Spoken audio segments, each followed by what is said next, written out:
Hey everyone. My name is Tom McIntyre. I'm the Director of External Affairs here at NYU Washington, D.C., and I'm the Deputy Director for the John Bradamus Center. I'm pleased to welcome you to the Abramson Family Auditorium for this discussion entitled Hate Speech on Social Media, Is There a Way to a More Civil Discussion? This event is in partnership with the First Amendment Watch, the Constitutional Sources Project, and the John Bradamus Center of New York University. Tonight's moderator is Julie Silverbrook. Julie is the Executive Director of the Constitutional Sources Project. ConSource for short is a nonpartisan, not-for-profit organization devoted to increasing understanding, facilitating research, and encouraging discussion of the U.S. Constitution by connecting individuals with the documentary history of its creation, ratification, and amendments. Julie will introduce our panel, so help me in welcoming Julie.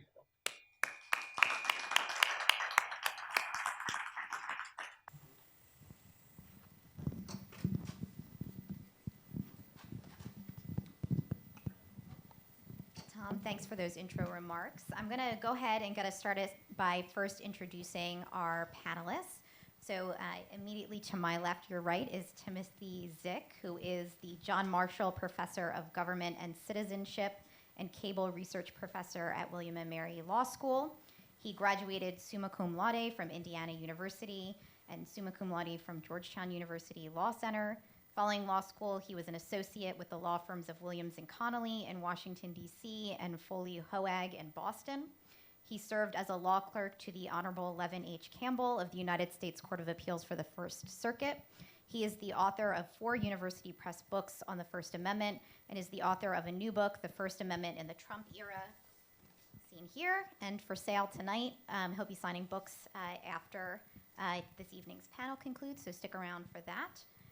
Next to him is Lata Nott, who is the executive director of the First Amendment Center at the Freedom Forum Institute. Prior to that, she was the assistant director of admissions at the Georgetown University Law Center and a litigator in New York City at the law firms of Proskauer Rose and Chadbourne and Park. She graduated from UC Davis, summa cum laude, Phi Beta Kappa, with a BA in international relations, and she earned her Juris Doctor from Columbia Law School in 2010. Next to her is Wajahat Ali, who is a journalist, writer, lawyer, and award-winning playwright, a TV personality, and consultant for the U.S. State Department. He helped launch the Al Jazeera America Network as co-host of The Stream, a daily news show that extended the conversation to social media and beyond.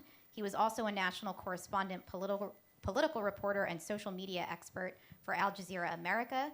There he focused on stories of communities and individuals, often marginalized or underrepresented in the mainstream media. As a playwright, he is the author of The Domestic Crusaders, the first major play about Muslim Americans in the post-9/11 era, which was published by McSweeney's and performed off-Broadway and here in D.C. at the Kennedy Center. He is a Peabody-nominated producer. This is a long bio. I'm exhausted just talking about it.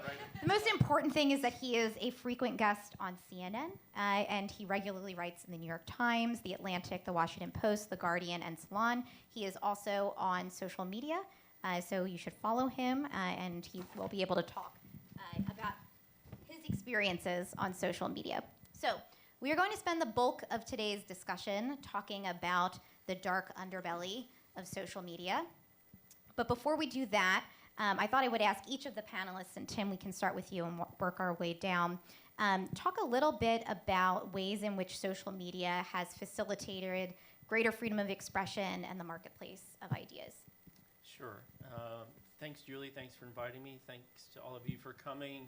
The one thing Julie forgot to mention was she was one of my best students at William & Mary. So well, I didn't want to embarrass you by saying that was your greatest accomplishment. Right. So that should be in my bio too. So how has social media? So I'll confess right up front, I'm not on social media except for LinkedIn. So I'm not on Facebook or Twitter. I know about these things. I read about them. I study them. But I'm not an active participant. But I think it's easy enough to say that social media has democratized speech, right? So there are far more opportunities for people to speak to audiences they otherwise would not have been able to reach, even global audiences in some cases. So that, I think, is the primary sort of global change that social media has brought in a positive sense, if we're just focusing on the For now. positive. Yeah, and Julie mentioned the marketplace of ideas, the notion that truth and falsity will have it out in this sort of public forum, and truth will prevail over falsity. I have a lot of skepticism about that as a theory of free speech, and certainly on social media.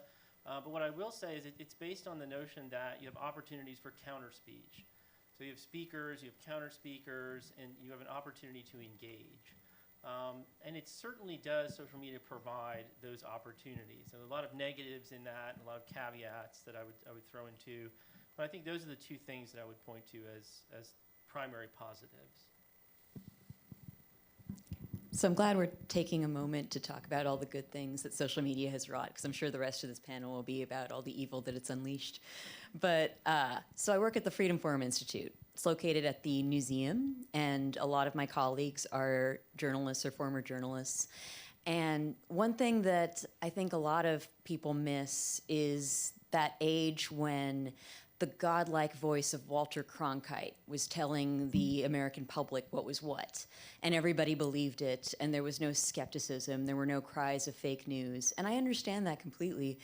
But when you do think of that, like the godlike voice of Walter Cronkite, you have to remember that that was a time when there was a very particular point of view of the news, not necessarily a bad one, but there were a lot of voices that weren't being heard, as Tim said. And when it comes to news in particular, there was a very defined definition of what a journalist is. And now we do live in an age where anybody can report on what's going on around them, that anyone can be a journalist, anyone can get their voice out, anyone can present their own view of events. And while we usually concentrate on the negatives of that, the positive of that is that we are getting a lot more information about the world around us, about what people think about the world around us than we have before. So social media allows a guy like me who had dad brain and decided to wear his sneakers today. Thank you. And this is my Bay Area motif. Apparently, I'm very well dressed for the Bay Area. Anyone here from the Bay? Yeah, thank you, thank you. The least dressed people here, exactly, just like me. So it allows a person wearing sneakers who did not graduate summa cum laude, what is it? Summa cum laude, something like that, yeah, to have a seat here in Washington, D.C. next to these illustrious minds, because a person like me was in Fremont, California, with a broken down Fujitsu laptop on life support in 2003, which literally made this sound when you used to open it up, like that's all I had. And on that life support Fujitsu laptop with a big yellow Ethernet cable that had attached to it because I didn't have wireless, that's where I wrote the play. And without any access to Broadway or Hollywood or power or money, I was then able to, using social media, create my own, the buzzword that everyone uses, brand, and community and promotion and publicity, and literally was able to ride both my words and my navigation of social media as a tool to Off-Broadway, to Washington, D.C., to Al Jazeera America, CNN, New York Times. So it allowed a person like me who was outside the gates of power, right, to have a seat at the global conversation table. So I've personally benefited. Social media, I think it's important for us to realize, is it's a tool. I always see it as a tool. And a tool is as useful and detrimental depending on the intention and abilities of its user. It's like 2001 Space Odyssey, right? Like the apes see the bone, and one person uses it as a tool, and another person says, ooh, bone, let me kill the other ape. If you've seen 2001 Space Odyssey. And then the ape throws it up in the air, and voila, it becomes the spaceship. And so I think that's always important when people are like instinctively negative towards social media, and we have multiple reasons. The next hour, I'm sure we'll talk about just the nightmare that has been unleashed. It's important to realize it's also been a force of quote-unquote good. Without social media, I don't think you would have Black Lives Matter be a mainstream topic in the 2016 and upcoming 2020 elections. When it came to the Women's March, the largest march in US history, people sometimes forget that the genesis of that march was a retired nurse in Hawaii who did a Facebook post saying, you know, we should march. And she woke up the next day and that went viral, which triggered this grassroots movement. Without social media, we'll not have a leaderless movement, if you will, in response to Donald Trump's Muslim ban, which was one of his first executive orders after he became president. If you guys remember that weekend after the Muslim ban, all across America, like people went to Dulles And lawyers, and yeah. lawyers, LAX. that was without any leadership. That was just people on social media, saw a few people did it, people posted their photos on Instagram, hashtag started, and they're like, oh, if this is happening in DC, why don't I do it in Alabama? And why don't I do it in California? And then you saw lawyers team up with journalists and activists.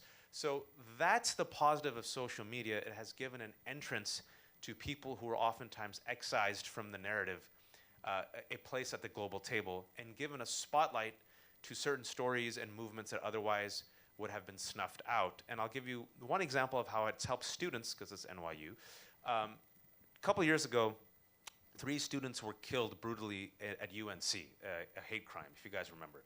I was up late at night, and the students in UNC said, how come local media and national media isn't covering the murder of Dia, Yusor, and Razan? I don't know if you guys know this.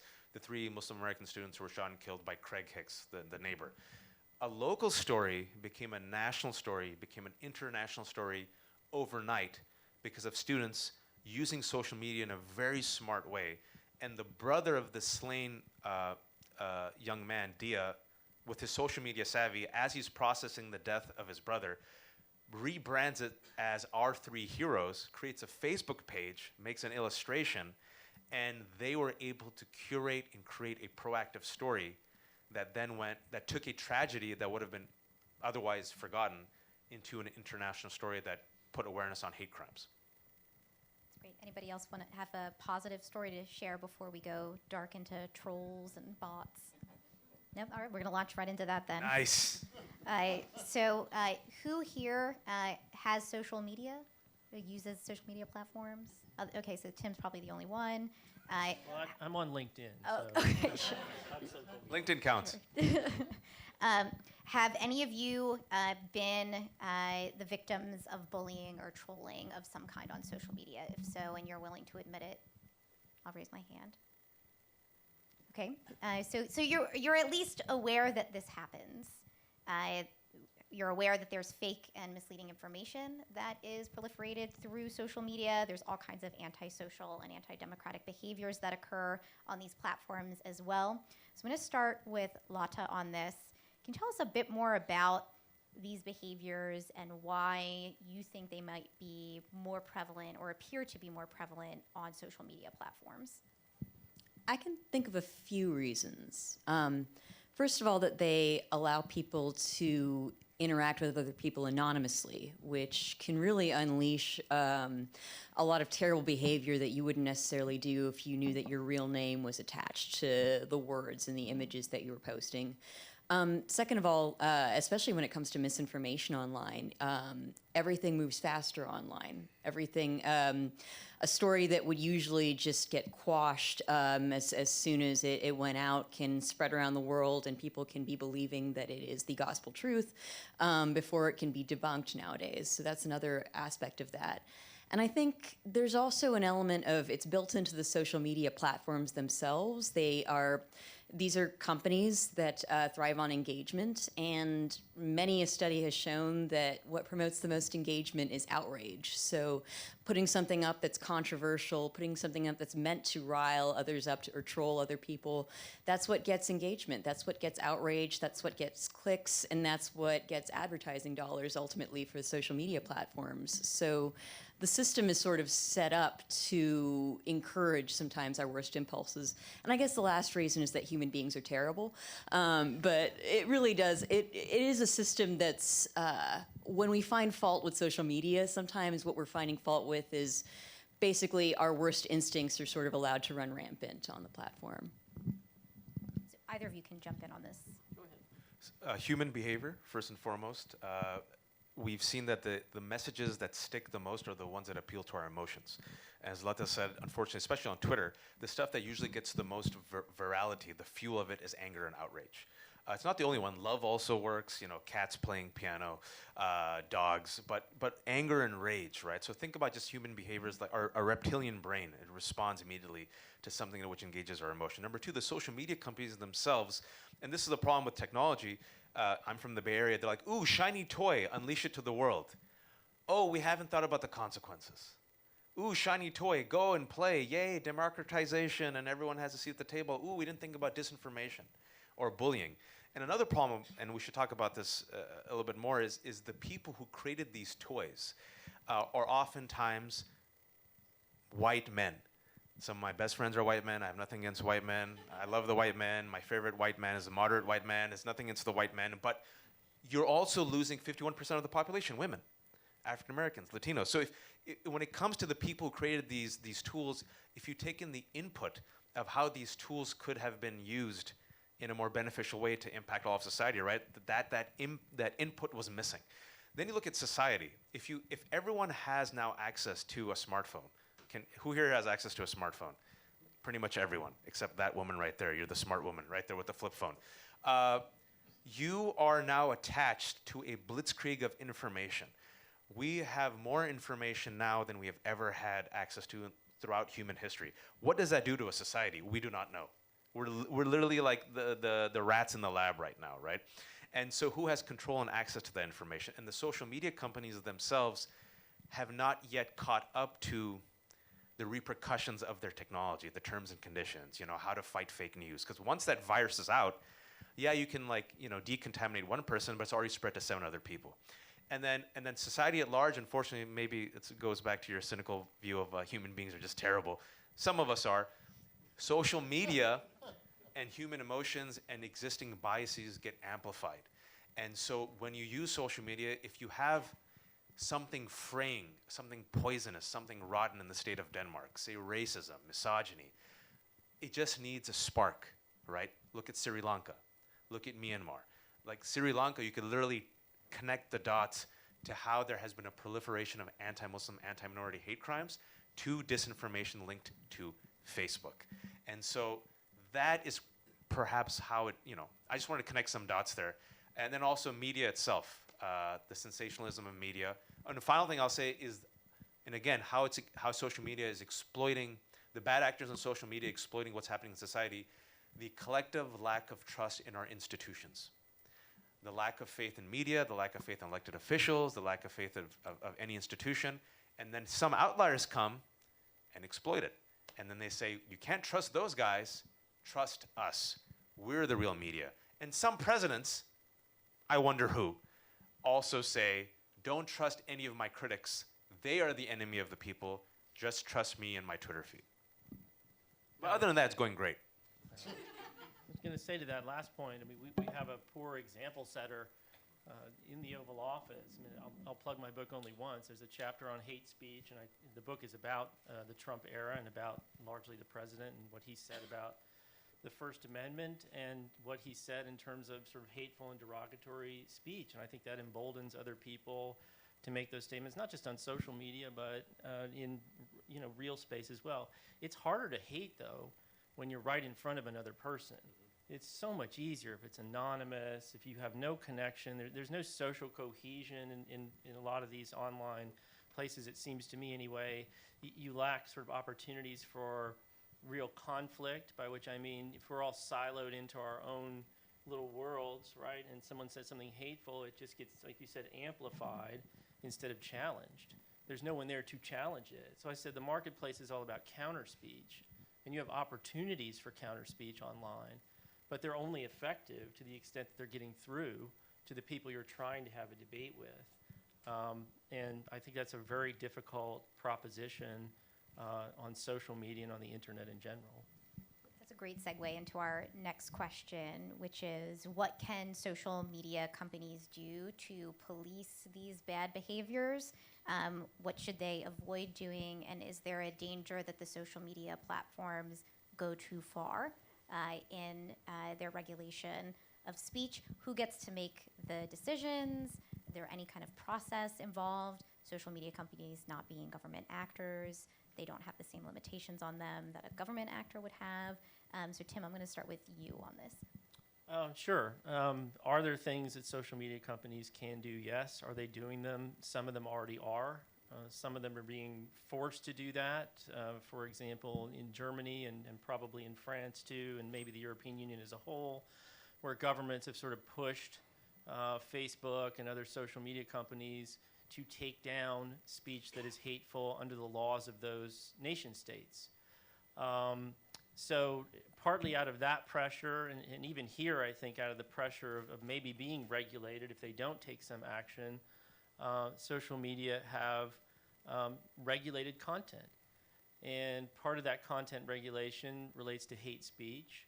And they each have different sort of definition of what hate speech is, but they are empowered. They're not bound by the First Amendment. They can and do take down speech and speakers that are deemed hateful according to the community standards that are set by social media. So I think that's the primary thing that they can do and are doing. The danger, of course, is that how you define hate speech and how you actually operationalize this content regulation can have a serious chilling effect on what should be free speech, what should be protected speech, whether it's in Germany where they have hate speech laws or here where we don't, and in fact can't. I think that's a real challenge and a potential problem. And the lack of transparency has caused a lot of concern. How is Facebook making these decisions? Well, it has a content definition. You can go look it up online. But who is actually making the content decisions? Some thousands of employees in different countries around the world are sitting there every day looking at millions of pages of documents and posts and deciding what to take down as inconsistent with their community standards. There are processes. Facebook has an appeal process, and I'm sure we'll talk more about this as the conversation goes on.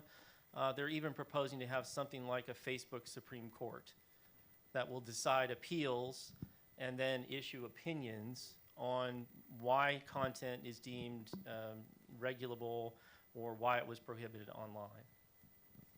And I actually think that the Facebook Supreme Court is a good idea. I mean, people have mocked it sometimes. It sounds silly, but it's making a process that's been very ad hoc as until now a bit more formal, a bit more transparent. Because one of I the wonder how to get nominated, though, right?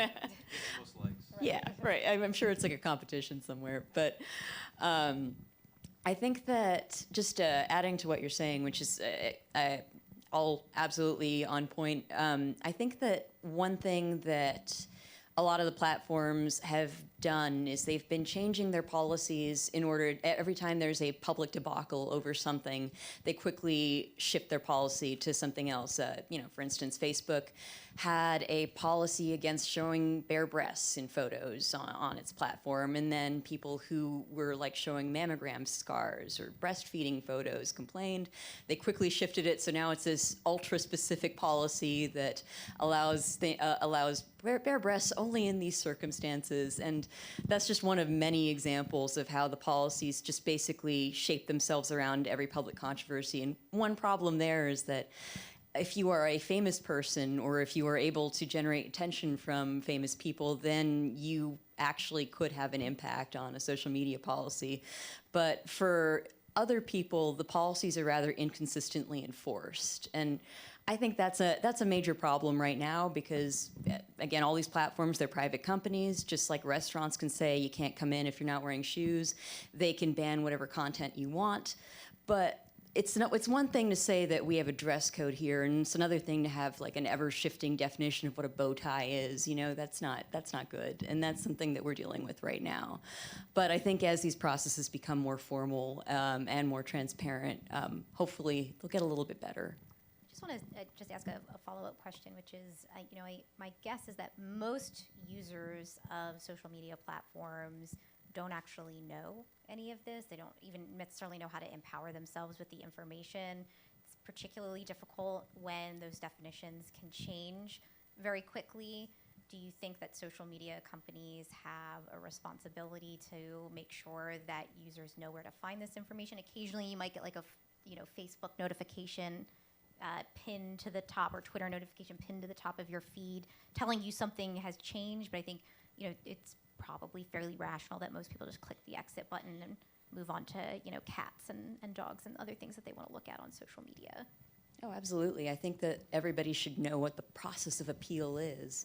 Of course, I'd also say that most people don't know what the process is of like filing a legal claim in the real world too, but it's something that people should be aware of. And I've talked to people who've had their content blocked or banned, and some of them are just like, I don't really know why. It's not like they get an explanation for it. And I think, again, it's their right to do that. It's their own First Amendment right to moderate their content, but it's good practice for people to know why they're being blocked and what they can do about it. I think a recurring theme that's going to happen is throughout this entire conversation is it's not a siloed approach. This has to be a holistic approach. So it's not just social media, but social media. It's practitioners of the law who can, differentiate between what's free speech and like when are you like oppressing free speech. It's government actors, it's private citizens, it's the public, it's journalists, right? It's all connected. I'm lucky or unlucky enough that I haven't decided what I want to be when I grow up, which is why I've worked in all these different fields, which is why I can put on my hats, I guess, for different hats for this panel. But everything that they said plus one, it's a for-profit company at the end of the day. And so the need for transparency is immense, and there has to be public outrage. And once the public demands more transparency, remember, I'm old enough to remember when everyone used to love Facebook and Twitter and Instagram back in the day in 2010 and 2011. And then the 2016 election happened, and everyone was like, wait a second, election interference, privacy, disinformation, what are you guys doing? And that's public scrutiny, or our ability to demand that these private actors who have so much influence and power over our lives, over our elections, over our societies, do something about it. I'm really happy that Lata said that about the equal application of the terms and conditions. What are your terms and conditions, number one? Can you please tell the public what those terms and conditions are? And why is it that when Donald Trump, the President of the United States, violates those terms and conditions every single day, he still has a blue check mark and he's not deplatformed? But say a housewife in Arizona says something and she gets deplatformed.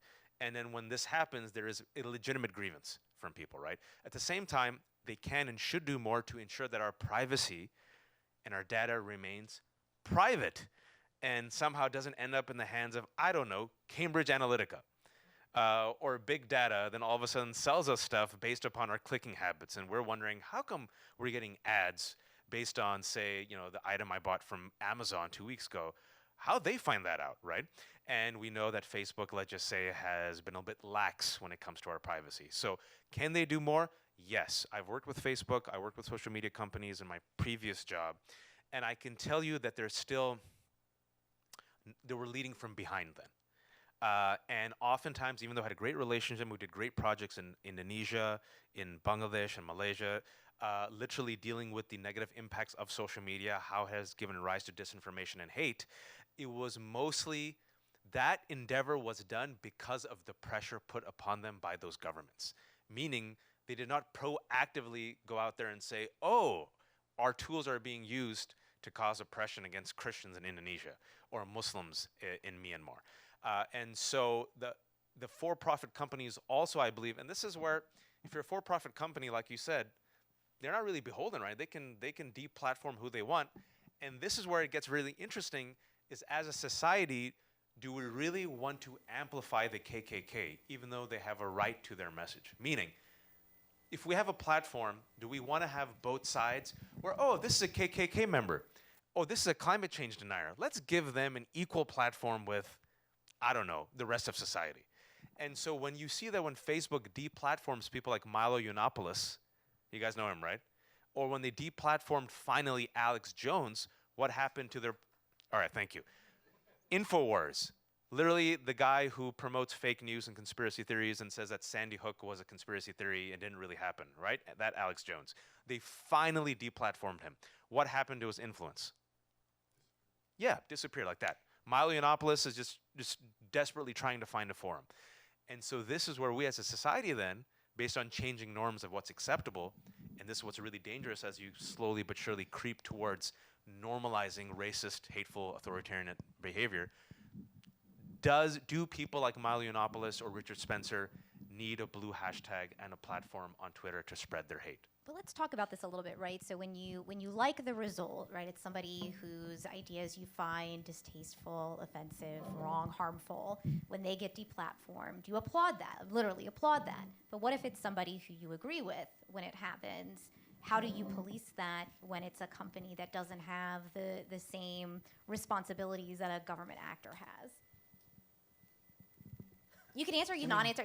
There could be no answer to that, but I mean, they can, based on the content, whether it's an idea they like or don't like, and you can guess what sort of the political composition, roughly speaking, of most of the leadership of social media companies might be.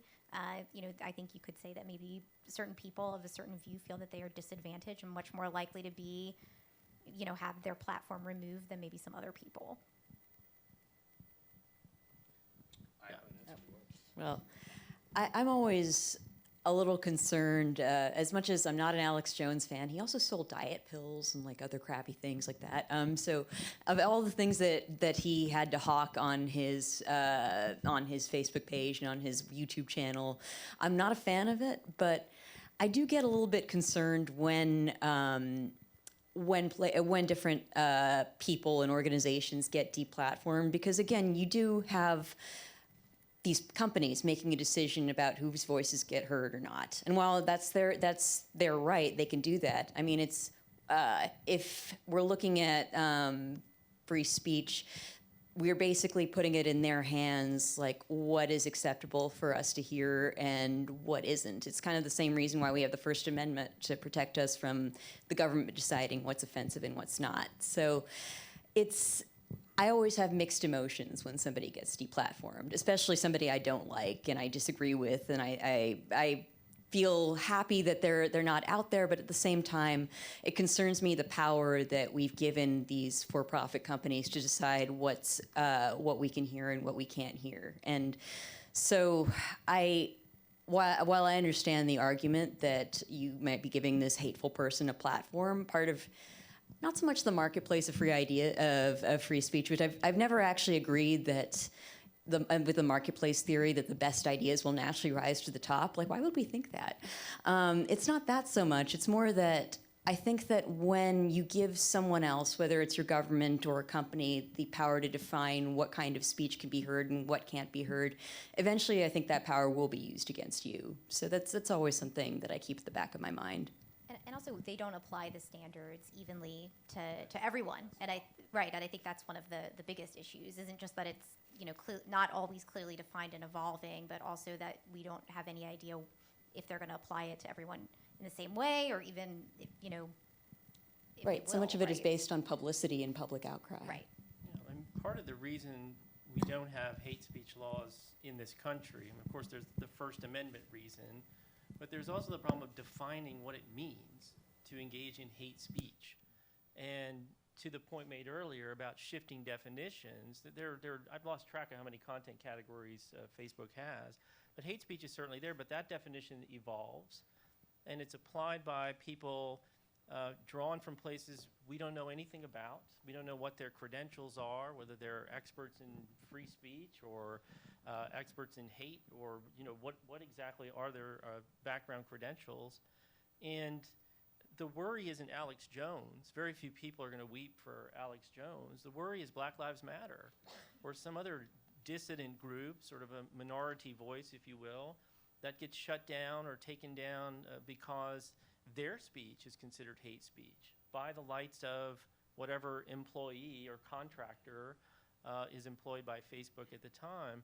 And to the point of worrying about who these content regulations are used against, there's a real space example in the 80s and 90s when Stanford and Michigan and other universities adopted speech codes to try and tamp down or regulate hate speech on their campus.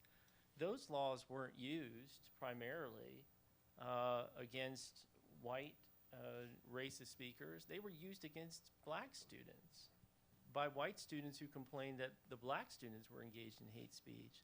So there are all sorts of pitfalls, definitional ones, decision-making pitfalls. This speech obviously crosses borders, and the standards differ depending on where the reviewer happens to sit. So it's a real complex mess.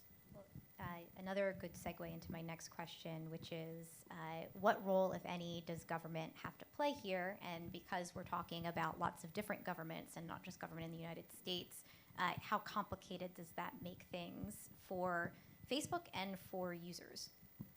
It's extraordinarily complicated. What role does government have? It has a role, that's undeniable, but I think it's far less significant than the role that technology, society, culture, or even a political culture is going to play. I mean, as I've mentioned already, in this country, the government's role is sharply circumscribed by the First Amendment. So, yes, the government can pursue cases that are cases of threat or inciting violence against somebody or pervasive harassment.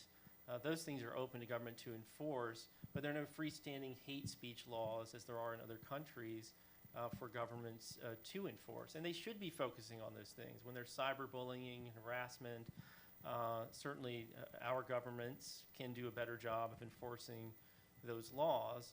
They can pressure social media to do a better job themselves of cleaning up hateful and derogatory speech, and Congress does that by engaging in hearings and doing those sorts of things. Those are sort of soft power or soft regulation.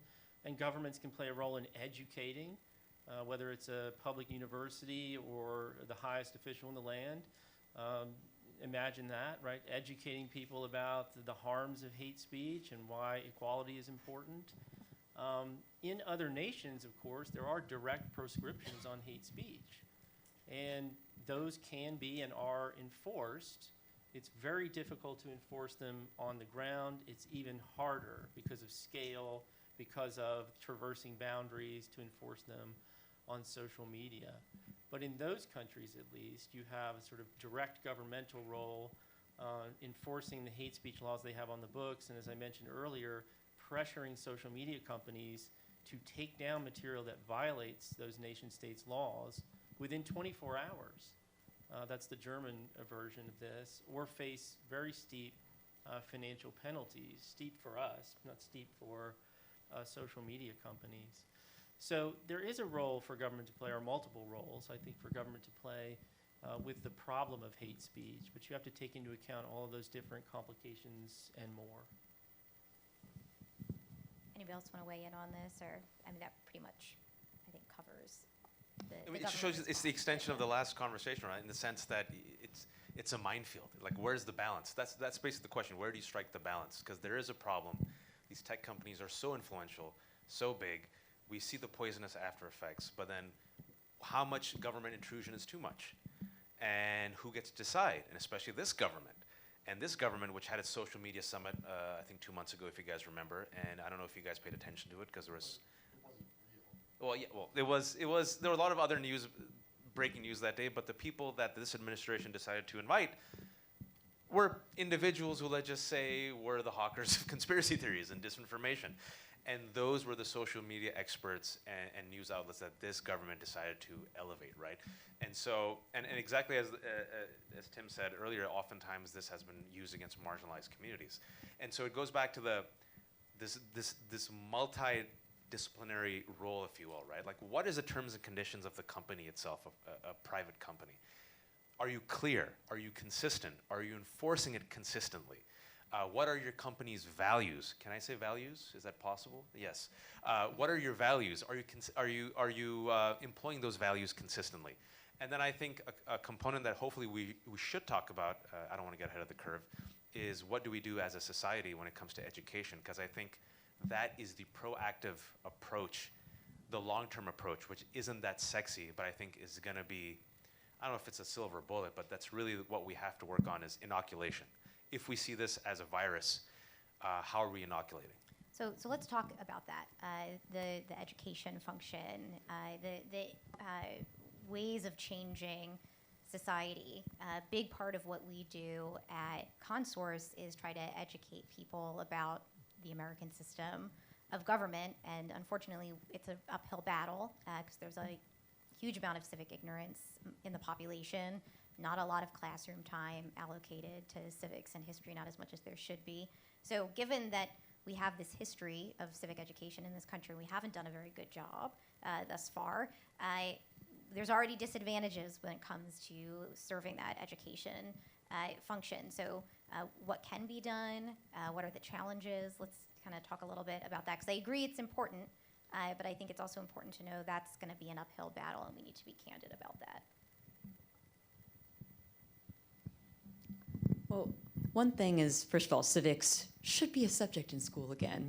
I miss It is a that. subject. It just doesn't get as much just classroom doesn't- time as It's it also should, not. yeah. It's not required as part of the curriculum as it used to be at some point, and I know It's a lot not of a core part of the yeah. curriculum anymore, yeah. So that hurts. That hurts. But another thing is that when it comes to media literacy, everybody's pretty quick to say like, oh, how can that person believe like the fake thing that they believed online, that they read online? And there have been studies that show that people think that they are good at recognizing misinformation online. It's those other people who are really bad at it, not them. And it's interesting because we are now living in a society where all this information, both true and false, is at our fingertips. We've never had that before.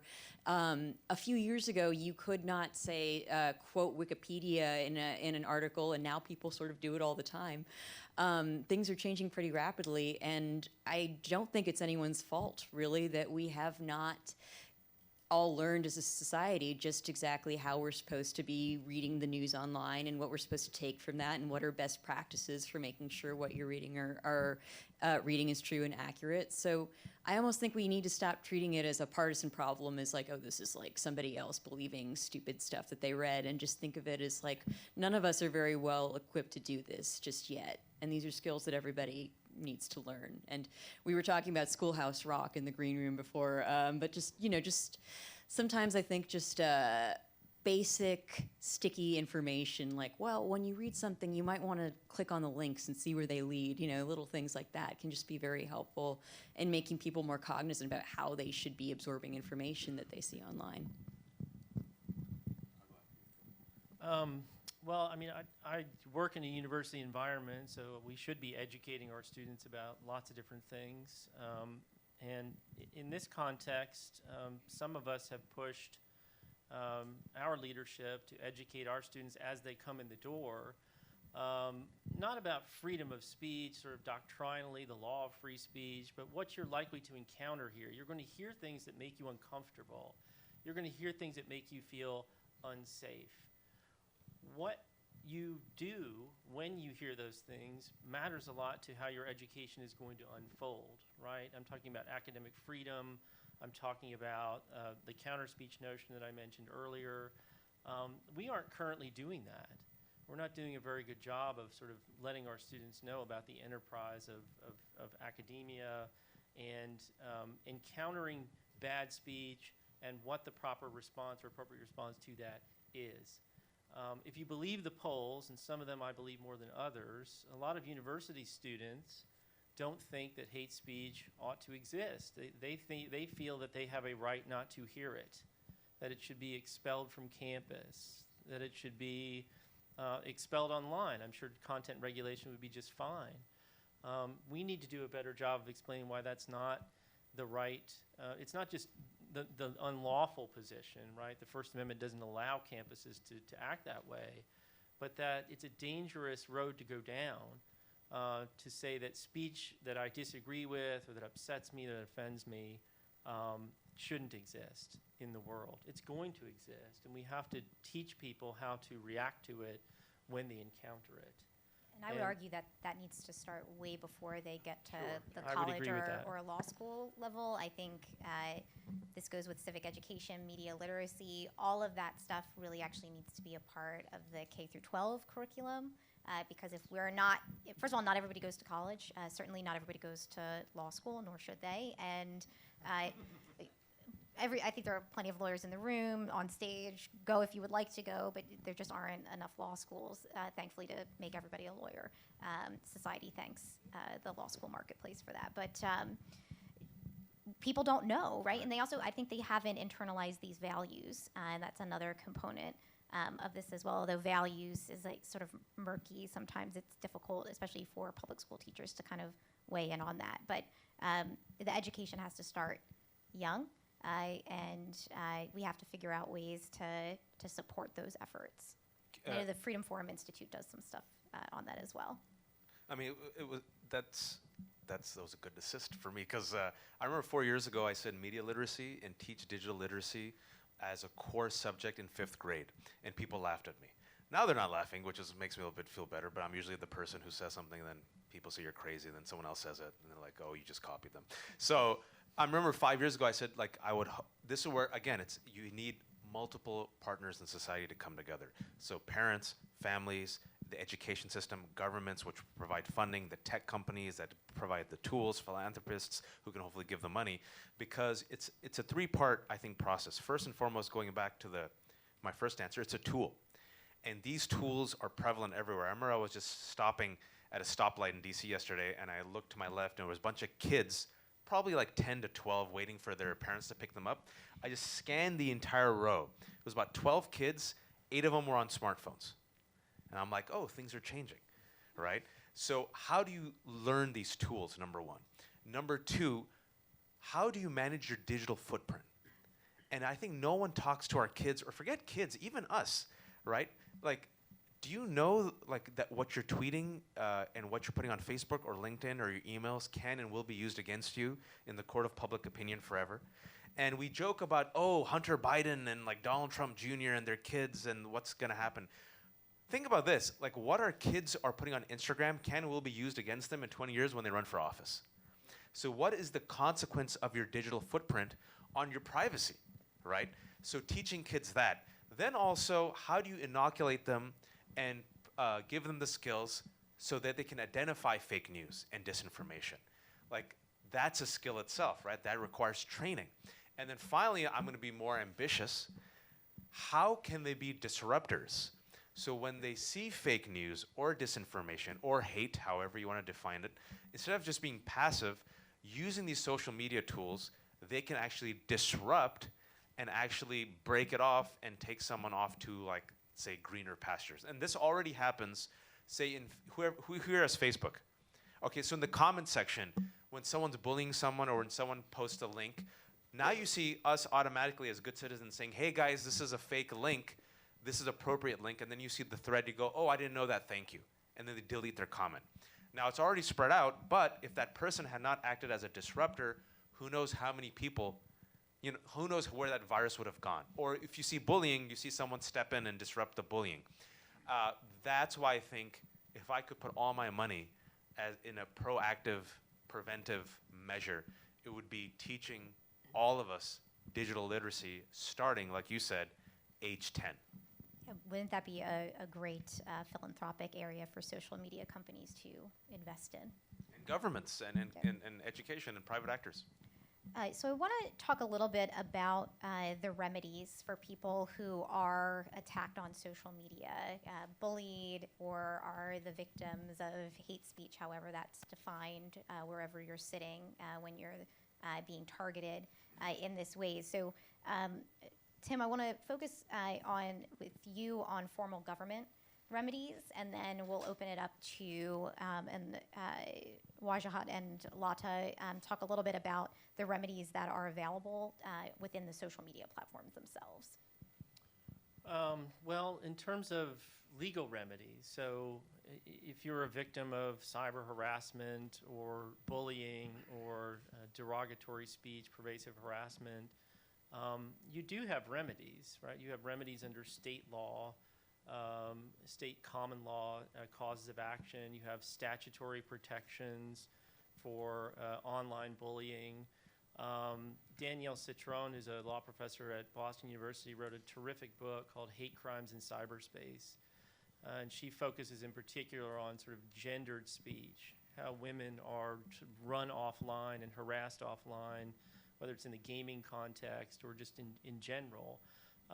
And she wrote a whole book about the sorts of remedies that are available, including sort of tort or injury remedies, as I mentioned, statutory remedies that are still being enacted, including revenge porn statutes. So this is the practice of usually an ex-boyfriend sharing what should have been private, nude or sexually themed photos with a public audience, including employers and friends and others. And legislatures have gotten into the business of legislating a cause of action for that kind of activity.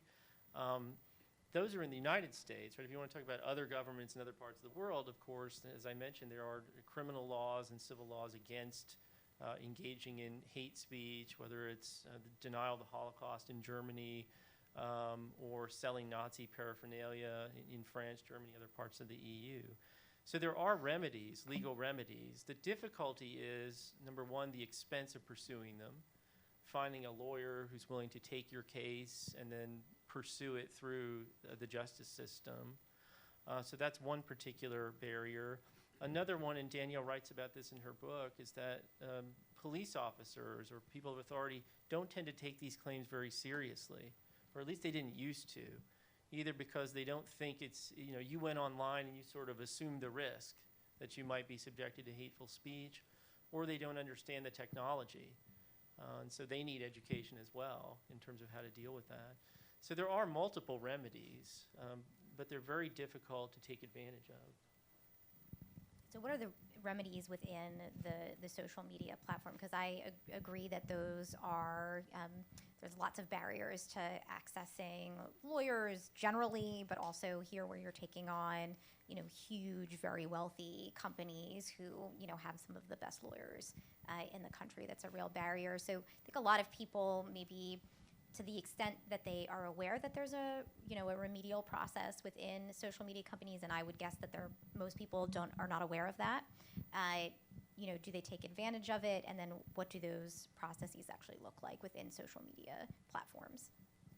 Well, once as a fun project for myself, I put together, it's on the Freedom Forum Institute website, a list sort of comparing the different content policies in the different major social media platforms. And while not all of them explicitly ban hate speech, nearly every major platform has a policy against harassment, against something Twitter calls it hateful conduct, which threads the needle a little bit when you direct aggressive speech towards a particular person, against doxing, that is like sharing personal information about somebody online. So all of them have these policies, and if that's something that you are suffering, like these platforms, they do have a process where you can flag content, you can contact them and say, please take this down. I mean, the thing is, it often takes longer than most people would like, and of course you do have a question where so much of speech is context, and so sometimes something that is hateful, if it doesn't quite meet the requirements that the site has in its content policies, they might not take it down. So that's a complaint that people often have. But for the most part, these policies exist. They exist for a reason, and as a user of a platform, you do have the right to contact them and say, this violates your policies, this is directed at me, remove this. And whether or not the person will be banned from the platform, that's a decision that the platform will make. So I want to also focus on appealing a decision. So you are the person who's been accused of some kind of offensive content that someone thinks is in violation of the community standards of the social media platform. Your content gets taken down or your account gets suspended. You don't think what you said meets those requirements. What do you do? So the problem is consistency and enforcement when it comes to these social media companies. That's the two problems. And you see, regardless of your partisanship or politics or culture or views, that is the grievance, because there have been so many people who say, wait a second, this person said something hateful, a white supremacist, their content's up, I responded to the white supremacist and you banned me, Facebook, for 30 days. And you appeal through the process. They give you the process. I think it'd be better if they just literally had that click, like you said, step by step. It's there. But then, as Lata said, it sometimes takes forever. And to this day right now, you're kind of at the whim of these tech giants, Facebook and Twitter. Because at the end of the day, you can whine and complain as much as you want, but it's, you can't go to the FBI. Or you can't be like, hey, Facebook deplatformed me. They're like, okay, thanks. Next. But it's not insignificant, right? So no. News happens every 30 milliseconds, right? So if you're suspended for 30 days and you're not able to share your message, that's quite a bit of speech. Or even business, right? right? Because how many businesses now are fundamentally attached to you having a presence, a digital footprint on Facebook or on Twitter, on Instagram? So it again goes back to our I guess a recurring theme here, is that you need so many multiple parties involved in here, because as the social media companies grow and influence, it's not just, we're just Facebook, we just connect people. No, you also have data. You're also making money. There's also businesses. You also have ad revenue. You also have politicians now using it to mainstream their message to I think win they're elections. about to launch a dating platform. Dating. right? I mean, that's what I'm saying, right? What could And- go wrong? What? Nothing. Nothing could go wrong. Trolls can find each other in real life. With great power comes great responsibility, to quote Spider-Man, who quotes Uncle Ben, who quotes Voltaire. So that's the problem, to be honest. I mean, I know I didn't give you an answer, but I'm telling you the challenges that exist. What can users do? And I have been privy to many trolls, have multiple experiences. Everyone's a bit different, and I can just give you some remedies, but I think, Tim, if you don't mind me saying this in the green room, you're like, we were talking about how you're only on LinkedIn, and I was talking about how I get trolled, and you're like, I can't handle that. There's so many people who cannot handle being bombarded by the troll machine that attacks them. And if you have been the victim of a coordinated bullying attack, like I have been many times, they bombard you for 2 whole days. Like, you feel like, oh my God, you turn on your phone and like there's 1,000 people from all over the world and they're, same messages and I don't know all these people and oh my God, and what's gonna happen to me? And it's on Facebook and on Twitter and on, on emails and direct messages. You get overwhelmed. Because I have the experience, I'm able to write it out. Like, I know the strategies, I know the tools. This is a bot, this is a coordinated campaign, write it out, don't feed the trolls. If I have to respond, I know how to strategically respond to amplify my own narrative and to shut down the haters and get my allies, right? How many people know this? This is what you do, you mute that person, you block that person, and you simply ignore. Because ignoring is also a response. I'll repeat that. Ignoring is a response, but people don't teach you that. And so you sometimes feed the beast by responding, which then feeds the trolls. Now again, this is 10 years of experience. How many people know this? I could tell You you should within... write a guide, right? No, no. This is my challenge to you. but No, so- I think it's so- important. Yeah, so many right? people, so many of my colleagues in the media field, they're like, oh, what should I do? They freak out and then they make it worse. And so we're kind of in the wild, wild west where we're fending for ourselves and learning the best practices as this technology is evolving, as we're waiting for everyone to catch up. And Lata said something which is, I think, very important, is the cream does not rise to the top. I think Tim and Lata said that. Is some of the bad actors, and this is the positive aspect of it, they're minuscule, but they know how to manipulate the search engines. And it's a small, interconnected group of actors, I don't care if it's ISIS or the hard right, who know how to manipulate the social media companies and the algorithms and mainstream these messages. And when they come after you, you feel like you're being drowned. And unless it rises to the level of, say, doxing or an illegal activity where you can like alert law enforcement or FBI, you fend for yourself, which goes back to media literacy and teaching people the strategies of how to engage and deal with trolls. I hope that was helpful. No, that's really helpful. I want to talk about, so people use technology, non-state actors and state actors in some circumstances are using technology to send out disinformation and fake news, all of that stuff. Bots are, they use artificial intelligence to come after you, me, anybody who's on social media who says something that is a sort of a buzzword to attract the attention. To what extent can we use technology like artificial intelligence to actually assist in combating the hate speech, the harassment, the drowning out of valid views? Because I think rational response is to withdraw from social media or to never join in the first place. And I think a lot of people are opting out. Well, I do think right now the platforms, almost all of them use algorithms of some sort to sort out policy or sort out content that violates their policies, hate speech and harassment, because the sheer volume of it is a bit too much for human moderators to actually contend with. And of course, the problem with algorithms is that you program them so that they recognize certain broad categories of speech, but so much of what makes speech hateful or what makes speech harassment lies in the context, and that's like a problem that algorithms can't really recognize that so well. I think there were some interesting things that came out about Facebook's algorithms not too long ago. For instance, something that's saying that like all extremist Muslims should go to hell, that wasn't considered hate speech because it targets a subgroup of a category, extremist Muslims. So it's just one of those things where it's not a perfect system. It is the algorithms are getting better, and what's interesting is that artificial intelligence, which is sort of a step beyond that, which is an algorithm that can sort of learn and adapt by itself. It's either here or it's nearly here. And that's exciting because there is a possibility of having the technology to actually recognize context and be able to weed out offensive content before it can circulate the globe and basically ruin someone's life or someone's 2-day span if they're pretty good about it, like you. So that's exciting, but another thing to remember is that both algorithms and artificial intelligence, they carry with them the biases of the people who program them. And so that's like something to keep in mind. I think that this technology is good and that it has a lot of potential to make social media livable for a lot of people, but it's something that we all need to remember that these technologies carry with them the intentions of the people who program them. Not necessarily bad intentions, but not always. Not always people who have the most diverse points of view. So, to reiterate the theme, like it takes a lot of input to make the best possible systems, and it shouldn't just be left to one group of programmers.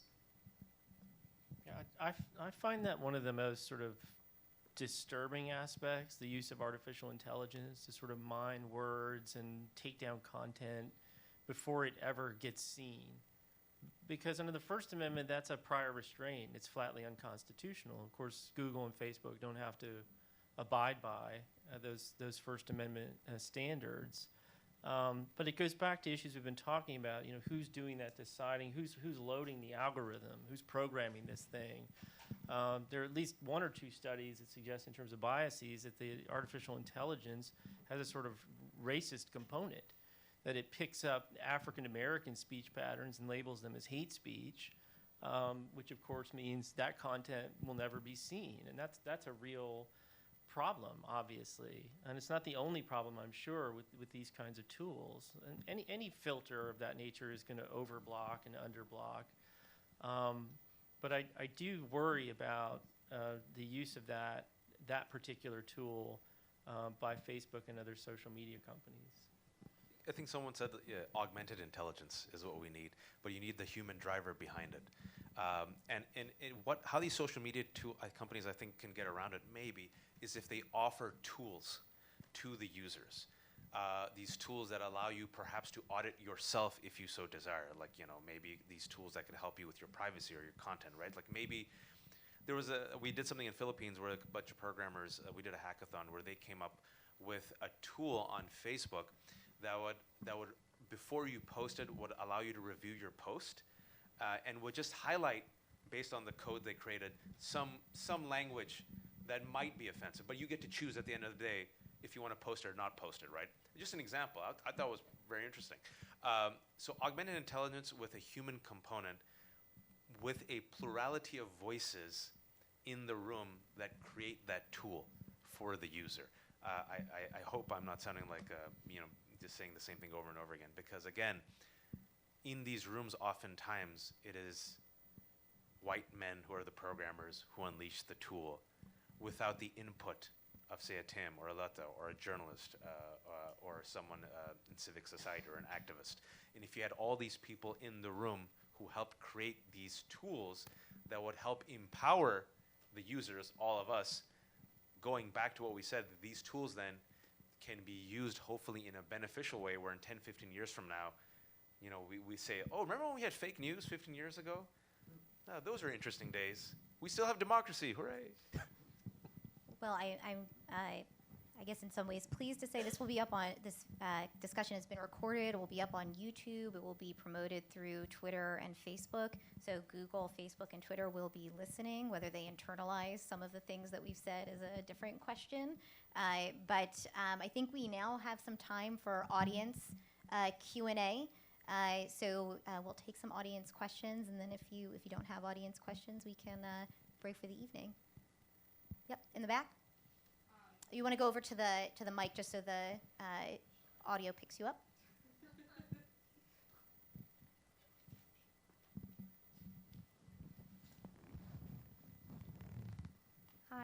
Hi. So when you were talking about how Twitter like hasn't taken away Donald Trump's like verification, even though he's like obviously said hateful things, how would we go about doing that in a way that that wouldn't become the main source of news for the day? Because like this morning and probably up until 4 p.m. my Twitter feed was entirely the fact that AOC got a haircut that was like $200 because like that's what Trump was talking about. So it's like if we take away his verification, like that's what he's going to be talking about, and he's going to be saying that like we're now trying to censor him and so on. So like if we go about doing that, how do you do that in a productive manner? Well, I'd start with we're not going to take his platform away for criticizing someone for a $200 haircut, probably. Other things, maybe. But I just, on that particular issue, I don't think that would violate any of the Was social it media exa- platforms' we- we give an community example. standards. Right, But that yeah, was an but example. it's That an wasn't example the question. of his influence drowning out, yeah. Go ahead. I have. Just an interesting thing is that Twitter, I believe that they decided their policy on this was going to be that if there's like an elected official or a state actor or that even if they were engaging in behavior that would normally get that content blocked, they were going to allow it just because this is important information for someone to, like, for the public to know. Like, God, I feel sad saying that, but honestly, like, he is our president, and when there's information like that going out, while it might be violating Twitter's policies, sometimes it's important for the public to know, and sometimes it's important for there to be a record of it. So I kind of see the point there, because while deplatforming an elected official, it might be satisfying, it's honestly like, I want to know what sometimes crazy thing he has to say, because we've seen that that can actually be an unofficial announcement of a new policy in some cases. So I would say that I don't think that should be done. I think that it's important to have that information, not to get too partisan, but know your enemy, if you know what I mean. Does anybody know if there's been an example of an elected official being deplatformed by one of the I'm not aware of one. And it goes back to the point we're making is Twitter, or whatever the company is, the private company, needs to have its term and conditions applied uniformly, consistently, effectively, right? Just for society to be able to trust the company. And so I think we can safely say Donald Trump, not for that tweet, but if you look at the history of tweets, has violated the terms and conditions of Twitter. Like, many people have been suspended for far less. Now, again, the reason why this intersects with so many aspects of society is Twitter does not want to offend the President of the United States of America, that has the full wrath and power of the government that will come against Twitter. Not to mention that, also, I could put on my news hat, and I could also say this, I hope I'm not being partisan, but then, you know, the facts prove it out, that he also has a media infrastructure. There's a right-wing media infrastructure that also then, if you've been the subject of a bullying attack like I have, by many different, you know, groups, you have Fox News, Trump, something goes like this: Trump, Fox News, Daily Caller, Mark Levin, Limbaugh, Hannity, then it goes to InfoWars, then it gets to QAnon, like that, right? Or it goes QAnon, 4chan, 8chan, to right-wing radio, to Fox News, to Trump's Twitter account.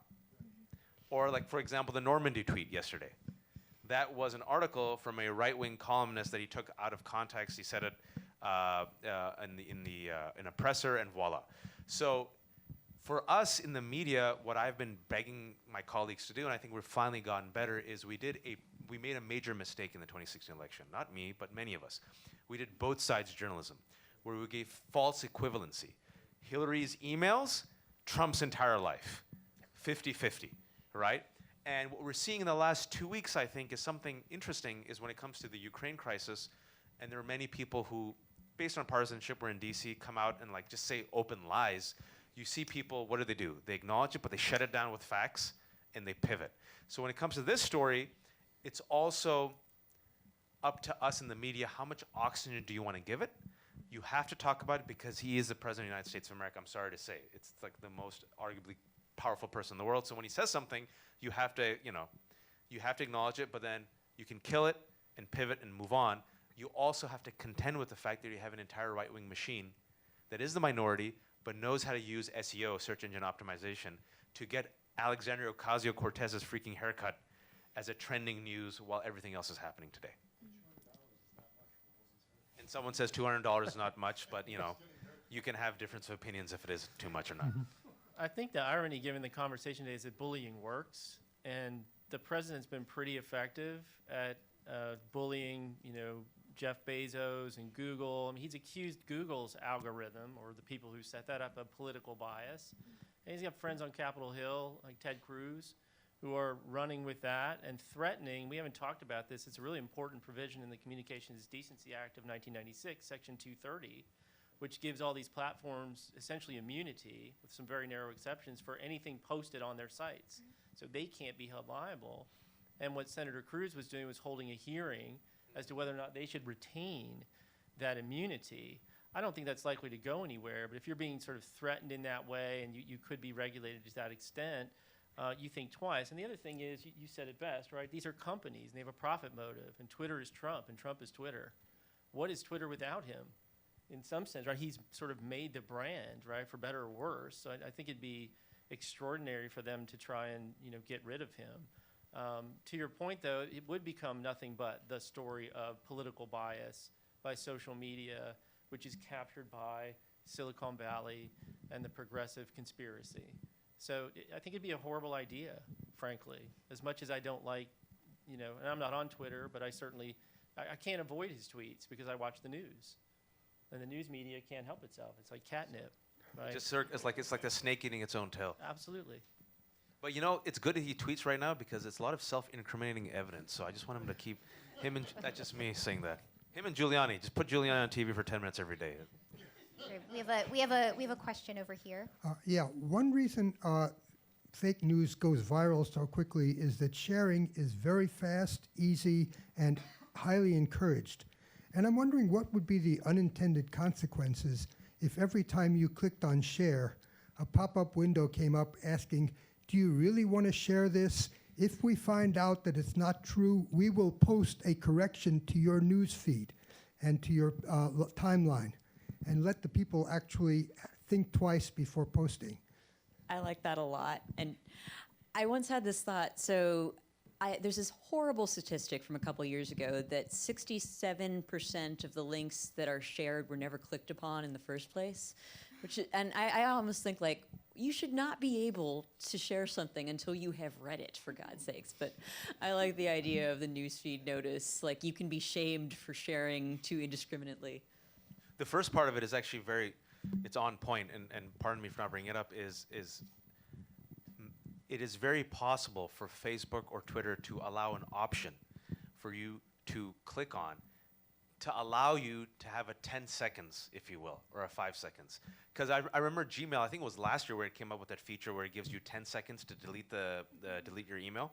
I've actually That was, opted. by the way, bringing back a feature that the original AOL had. You could unsend an Oh, email. nice. I can't believe Late Gmail 90s reference. Well didn't played. implement this sooner, No, but it's an excellent suggestion because I opted into that, and it has saved me several times. And people joke about that. They say, and it goes back to the point we made in the first response when it comes to the anonymity of social media. As a person who has been trolled by many people, I often meet them sometimes in real life. Paper tigers, like the nicest people. And then I see them like, oh my God, you said the most vile stuff about me on Twitter. And in real life, like, hi, how's it going? We're fans. I'm like, what?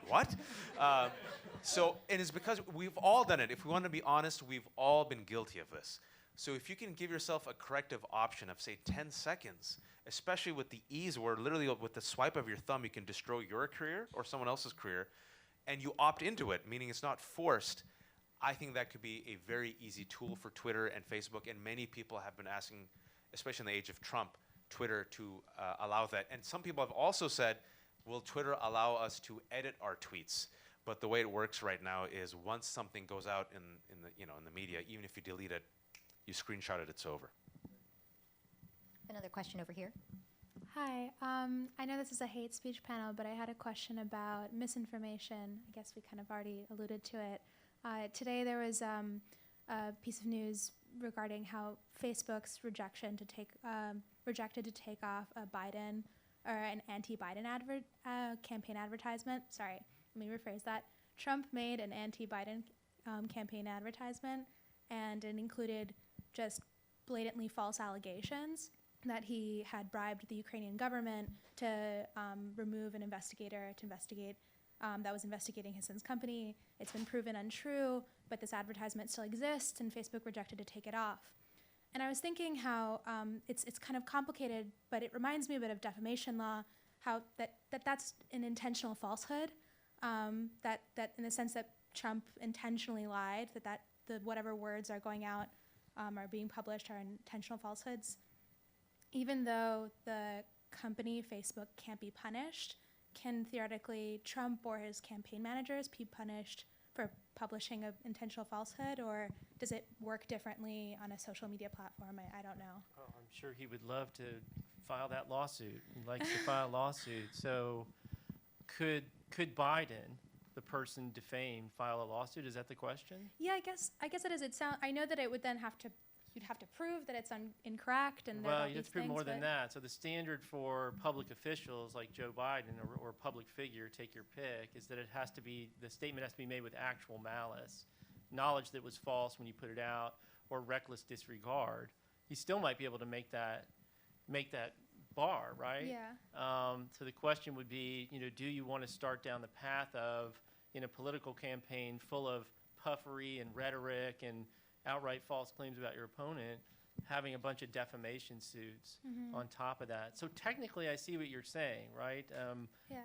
And it meets the definition of a defamatory statement if it's an intentional falsehood.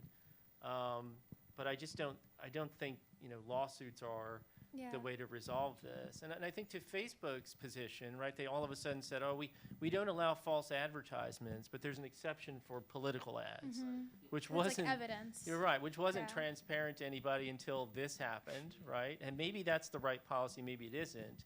But to spring it on someone after we've had this misinformation campaign in 2016 is part of what people are complaining about with them. Yeah.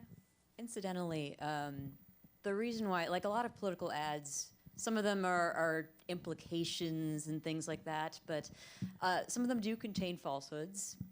Some would say many of them contain falsehoods. The reason why you don't have tons of lawsuits surrounding them is because by the time they work their way through the court system, usually the election is long over. So that's just one practical consideration. Yeah, I guess I'm just thinking of any kind of remedy to regulate misinformation, and it feels like that one just don't work. Yeah, and I haven't seen the ad, so I don't know if it's actual false statements of fact or whether they're okay. is. So yeah, I would assume so, given the speaker. But You could pretty clearly identify the statement that was Okay. false and kind of work backward from there. But yeah, it's yeah. Some have urged the social media companies, especially Facebook, to put in more resources, more talent, more time, both the human component and the technology, to label certain pieces of news. Like, so they say, like, when you go to the grocery store, you want to know like what you're eating, so there's a label there. But I think Facebook is hesitant because if they go down that path, even though it's possible, they will probably have to invest tremendous amount of time, money, and then also then it comes to the point where you have to enforce the standards consistently. So if something does go viral, at least there's a label attached to it that says, like a PolitiFact or something that says, caution, or fake news, or whatever the terminology is that could be a bit more muted, but it kind of gives you like a warning or something saying like, but that's also dangerous, right? Because then who's doing the labeling? How are they gonna label everything? The manpower, the human power behind it. So it again goes to the fact that at least we're now more wise to it, and you are bringing it up in a panel in 2019, whereas in 2016, so much of this went under their radar. thanks, guys. Great. We're going to take the last question. Hi. So I guess this sort of shies away more from hate speech, but when you were talking about Cambridge Analytica and the whole just issue with big tech, it sort of reminded me about like the increased use of encryption by social media platforms, and then especially talking about the recent open letter to Facebook by the Justice Department talking about end-to-end encryption, how from a student or a communications journalism student, the idea of having my communications and my data be encrypted and protected sounds great, but then from reading through the letter and from a law enforcement standpoint, that this makes law enforcement more difficult to gather evidence. How would you suggest finding the balance between the two? Because just from reading, or at least from my standpoint, I'm very conflicted. Either of you have thoughts? You go first. Encryption. You guys are summa cum laude. I don't know. I just went to public school. I only have an unsatisfying answer, which is that's the age-old battle between privacy and security. It's coming up now in terms of encryption, but it's always been something like when you look at, let's go away from the First Amendment. We look at the Fourth Amendment, the amendment that protects you from search and seizure by the government. You know, so many of those protections are also protections that make it more difficult for law enforcement to conduct investigations, but ultimately they protect the privacy of individuals. And I don't think that there's, like I said, there's no good answer to that question. It's hard to strike a balance between those two things. I err on the side of privacy and protections because being from a marginalized community, American Muslim community, son of Pakistani immigrants post 9/11, and African Americans here, Latinos can all tell you that many of our rights oftentimes have been violated, right, by law enforcement. So especially in the social media field, with the problems that we're facing right now, the problem isn't, oh man, my data is so private. Wow, how will law enforcement find out? The problem is, oh my God, who has access to my private data? How come it's being hacked? I didn't know big data got this. Who has information to my shopping habits, my search habits, and my websites? Why do they have information to this? What's happening, Facebook? What are you doing for me? And so just as far as protection security goes, I hope everyone here who has at least Facebook or Twitter, if you don't have two-step identification, immediately do that. Do two-step identification, because one way that people try to hack is, you know, they phish for your emails and stuff. But if you have two-step identification, even if you log on, say from another computer or another source, you go to another country, it might take 2 extra minutes. But the augmented, if you will, intelligence says, are you sure you're Wajahat Ali? We're going to send a code to your cell phone, and then you have to input the code into your cell phone to be able to log into Facebook, and it's worth it. It's worth it. Please do that if you don't have two-step identification. Yeah, I don't have a satisfying answer either. I only hesitate because it's a little bit far afield of my area of expertise. But I will say that there was a really good piece in the New York Times maybe last week about the challenges of encryption in the area of child pornography, which has just proliferated exponentially. The numbers are depressing and disturbing. Part of the law enforcement challenge is that the files are encrypted. The people doing this are miles ahead of the government in terms of their mastery of the technology. So again, that's just something else you throw onto sort of the balance, right? The evil that encryption permits versus the privacy that it facilitates. Can I say one thing with child pornography, because we're talking about that behind in the green room real quick, is it goes back to just knowing how this field works, goes back to digital literacy. I was just sharing a story in the green room about how 5 years ago I did a show on child identity theft. And they said, the experts on the show said, you know, we expose our children's privacy without realizing it. We expose them to child pornographers by putting their photos out on Instagram and Facebook and Twitter, and by sharing their birth date and their names, which are then used by people who commit fraud. So one thing I started doing when I had my son, he's 5 now, I've never shared my son or daughter's photo. I always put like a sticker on it. And people 5 years ago said, oh, you think your child's too cute for us? And now, you know, because we're always behind. Fast forward, and all my friends are like, I'm not going to put my child's photo now that this is coming out. So it's a holistic approach. And as technology catches up in the wild, wild west, I mean, I think we're all trying to engage these deep questions with you, but some of our answers might not be so fulfilling because this area is so messy. It's still the wild, wild west. But there's enough that we can do as users if we know how this wild, wild west works to protect ourselves. And we just have to teach ourselves. Thank you. Please join me in thanking our wonderful panelists for speaking with us tonight. as I mentioned, you can buy a copy of Tim Zick's new book, The First Amendment in the Trump Era, up at the registration table. He will be up there shortly with a pen to sign copies for anybody who wants that. And otherwise, have a wonderful evening. Thank you so much.